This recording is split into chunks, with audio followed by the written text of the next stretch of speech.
Hey, this is Tracy Lewis from Stuff and Things. I am ready to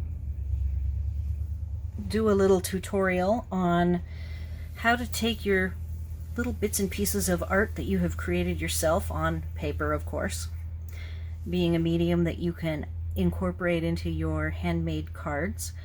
And I'm going to take a couple of pieces that I've done and turn them into cards.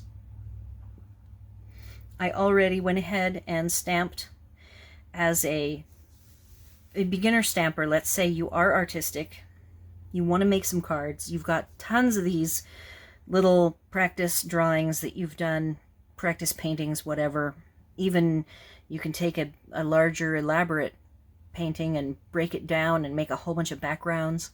But if you're working on how to make a small artistic piece into something that you can send in the mail, the easiest thing to do is have your stamps. This happy birthday is perfect, and it is from the mini catalog using the happy birthday from By the Dock, and I used it today for both of my examples. And I've done a bunch of different levels of what I would call the sentiment to add to your artwork to be able to send it in the mail. At first I was worried that I would be maybe with the pencils of either of my drawings having a problem with the pencil coming off, but it is not coming off. And where I've signed, which was with a graphite pencil here, and I signed with a black colored pencil on the other one, that's not coming off. I did use Tuxedo Black Memento ink.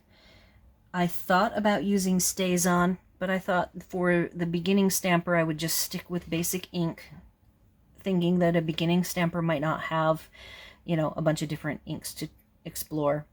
And so far the Memento Tuxedo Black is handling, I mean, I've had layers of stuff, papers and ribbon and trim, and so far both are holding up. I will say that this is watercolor paper and the ink dried almost instantly on this happy birthday. On the drafting vellum, saw that it was shiny, and it took overnight. I had to set this, and even in the morning not all of it was dry, but it is doing really well right now. I've again had lots of layers of materials on both of these, and I've piled them up and unpiled and repiled, so they're doing really well. So the most basic version, I've got some sub pieces, and I might end up finding I want to run off and create something different to use. I'm looking for my piece of white. I might have used this. So you can certainly take, this is trimmed down, and just put this on a card base, glue it with whatever you've got, and there is a piece of art that somebody could just take and lop off the side of the card and put it in a frame if they wanted to frame it. I will tell you that if you do start sending your art to people, you will find a lot of it framed. Family and friends will love it, and they'll frame it and hang it on their walls. So in the case of this one, which is a vellum, you still could just apply it and send it off like that. Now you will have a problem, and I didn't even want to try adhering this. You can use the sponge with mono glue, watered down mono glue. My particular piece of art has, well, this is drafting film, and it has on the front and the back, it has pencil marks. So actually adhering glue across the whole back surface may or may not distort or do something. You know, this is the eye that I did the most work with on the back because I had already overworked the front too much.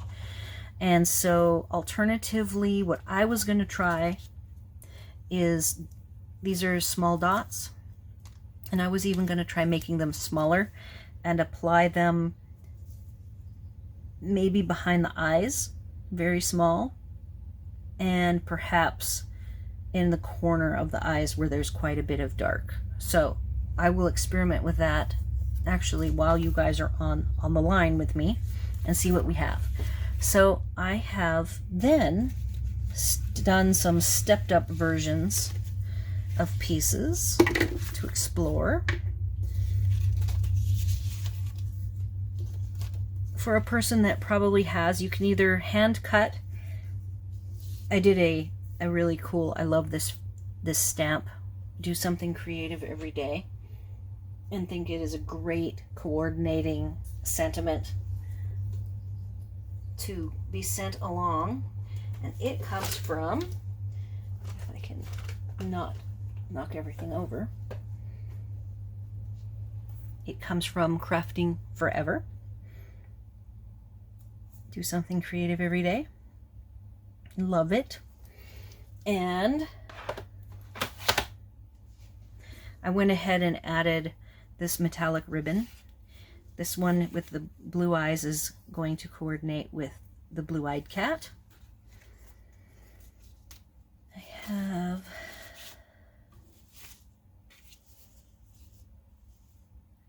I don't have one ready to go. So let's layer this cat on white, and went ahead and left the white with a little bit of a matte edge.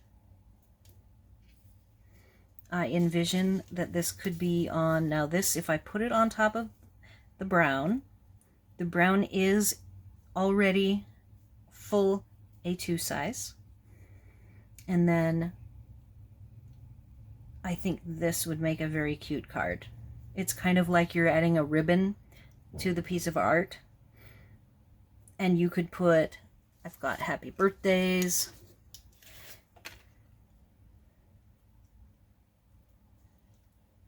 so you could just do whatever kind of a nice little small sentiment off to one side or the other. I also envisioned that somebody could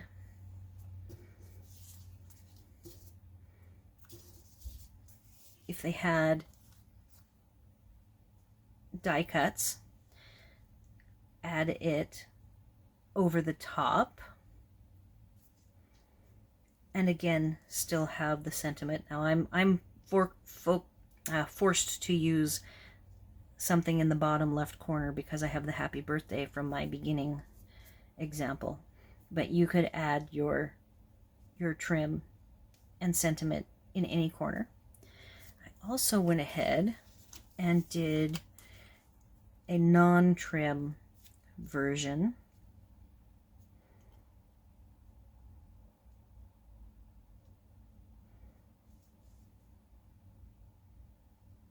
here. Makes a nice presentation. And I cut out a bunch of different scallops for what the colors do. I'm focusing on the eyes, of course. And I still think that this is Blueberry Bushel, and I think that that color brings out the depth of the eyes a little better than this is Balmy Blue. But you could just as well add just the sentiment on the oval or the square. And that would frame up this piece nicely. Another option, I have one that I really like, and that is, if I can find it.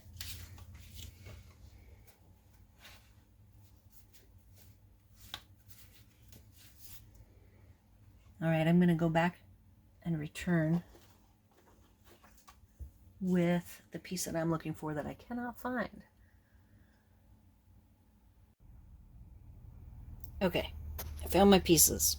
They were buried. So what I think I'm going to do for this one,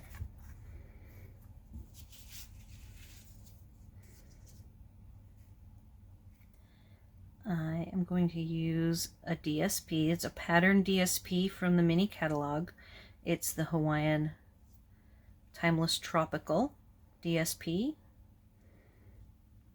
It's double-sided, so it has this toothy pattern, and then on the back it's got bright Bird of Paradise on it. And I have two backgrounds. Now I like to use background papers that already have materials taken out of them. So this is how it looks on white. And it's got the do something creative everyday option, or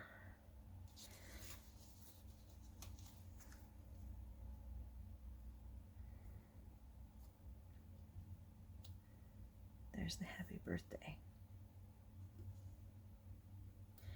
And I, of course, already, for the simple beginner stamper, I am stuck with keeping this over the top of the other happy birthday.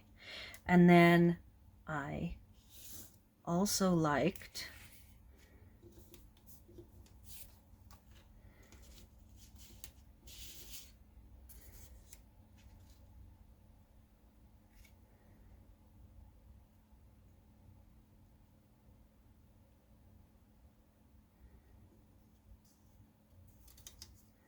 I mean, that looks fine just the way it is as well. But then here's the sentiment. And what I like about this particular one is it'd be a good masculine. I did also create happy birthdays on a variety of shapes just to see what I would prefer, and then did the creative with the stitched. So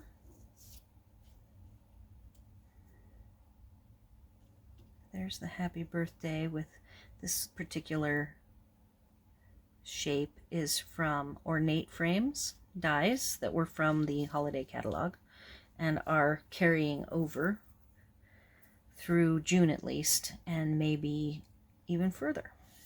I cut just a basic square happy birthday. I'm envisioning all of these popped up with dimensionals.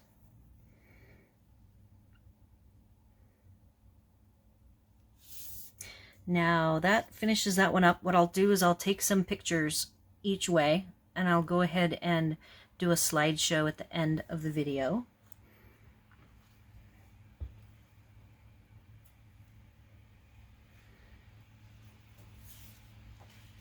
Now I need to find, here's the other cat, and I have a variety of ways to display the green-eyed cat. So I was initially doing, of course, green.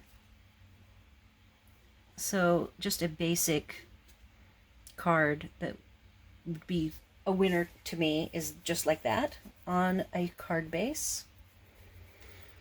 But I also went ahead and cut out so you could see what it would look like if a mat was placed over the top.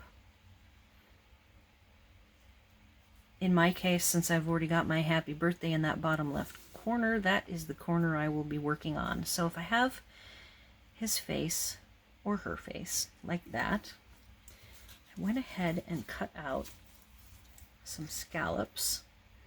I used crushed curry.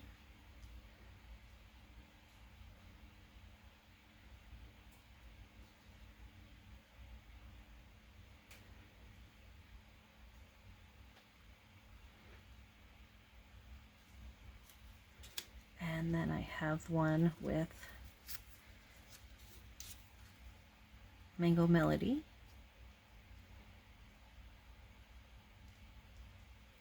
The other thing that would be fun that I haven't done yet is to take some ribbon, white ribbon, color it to coordinate. I picked this ribbon from the mini catalog. This coordinates with the poppies, and you could make a bow.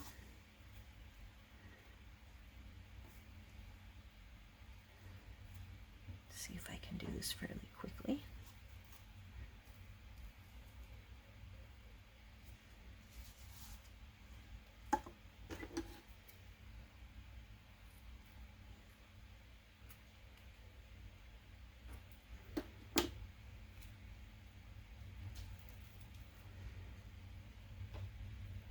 And I would probably want to do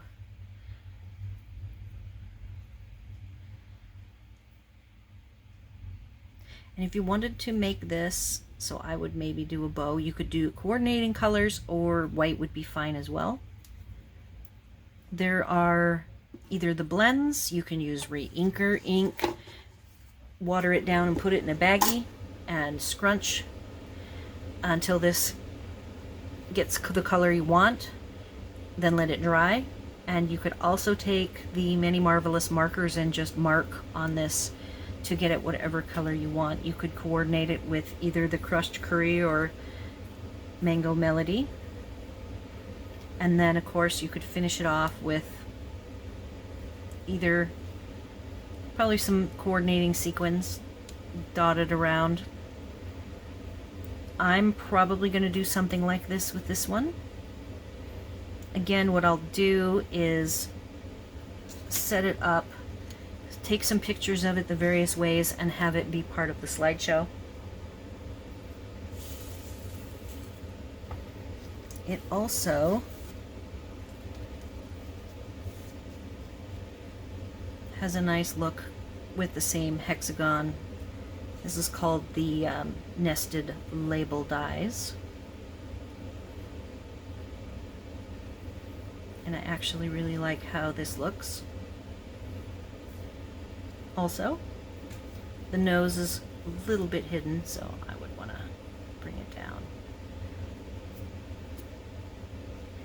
The other thing that I just didn't have the heart to do is when you break, like the DSP, when you cut it into 3 pieces and you stack it on as 3 separate pieces and you can mat them, you could easily turn it into what I would call it a triptych matting. And so you could cut it into 3 pieces. That would be fun.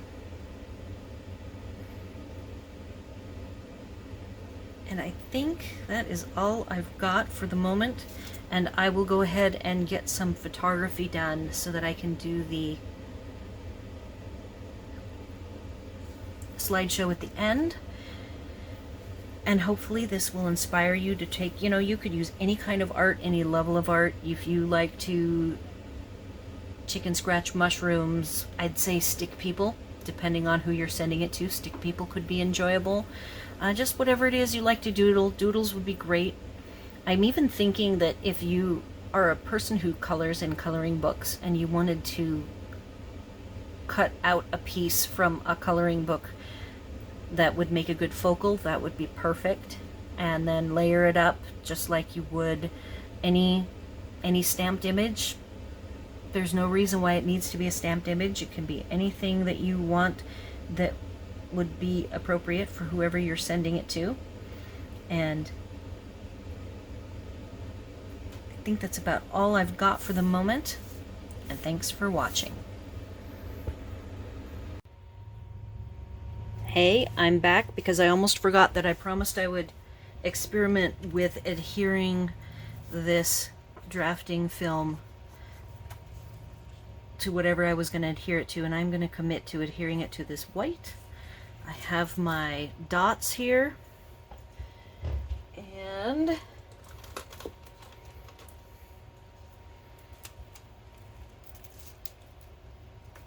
have my tool. I'm going to flip it so I make sure I put it, it's like you can't really tell the front or the back. And I said I was going to put it, I'm going to try folding it putting it on each of the pupils. And then we'll turn it over and see how it looks.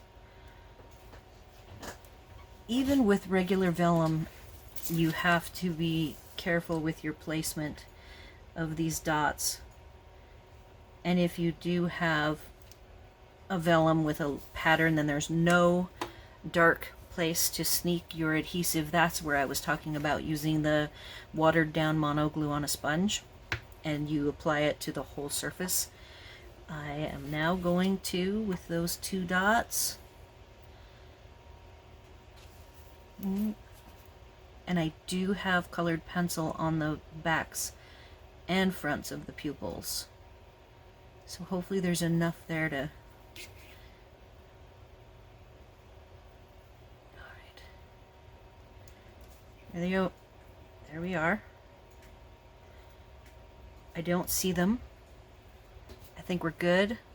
Now the question is it sufficiently attached? I think it is. So I would call that a success. And that is, again, using glue dots rolled up tall and skinny for me underneath the darkest area of the eye, which is the pupil.